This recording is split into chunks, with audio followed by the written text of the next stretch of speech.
გამარჯობა 28 ნოემბერს ერთი წელი გადის მას მერე, რაც ქართული ოცნების არალეგიტიმურმა რუსულმა და უღირსმა რეჟიმმა, რომელიც საკუთარ ამომრჩეველს ღირსებით ევროპისკენ სვლას პირდებოდა, ღიად თქვა უარი ქვეყნის ევროპულ გზაზე და საქართველოს დამოუკიდებლობასა და სახელმწიფოებრიობაზე. ერთი წელია თავისუფლებისთვის მებრძოლი ქართველი ხალხი რეჟიმის მიერ ადამიანების მძევლად აყვანას. არაერთი მათგანის ღირსების შემლახავ მოპყრობას და წამებას უწყვეტი მტკიცე ბრძოლითა და ერთმანეთის მიმართ სოლიდარობით პასუხობს.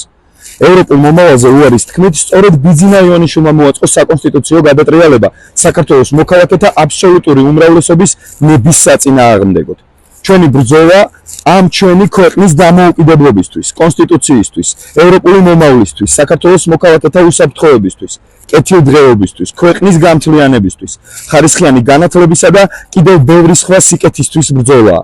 ეს ყველაფერი კი მხოლოდ ევროპულ სივრცეში, თავისუფალ სამყაროშია შესაძლებელი.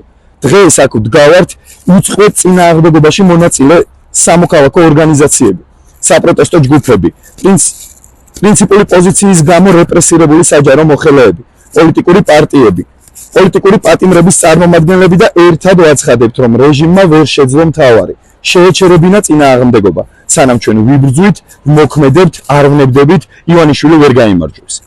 მივმართავთ პოლიტიკურ ტყვეებს ციხეებში. უნდა იცოდეთ, რომ არ გავჩერდებით, ბრძოლას არ შევწყვეტ მანამ სანამ ყველა თქვენგანი არ განთავისუფლდება.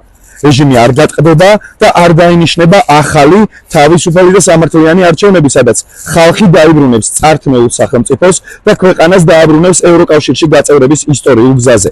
28 ნოემბერს საღამოს 7 საათზე ვიკრიბებით თბილისის სახელმწიფო უნივერსიტეტთან, საიდანაც გაიმართება საპროტესტო მსვლელობა რუსთაველის გამზირისკენ. ჩვენ აქ ვართ უმრავლესობა და ვიბრძვით ბოლომდე, გამარჯვებამდე, თავისუფლება რეჟიმის ტყვეებს.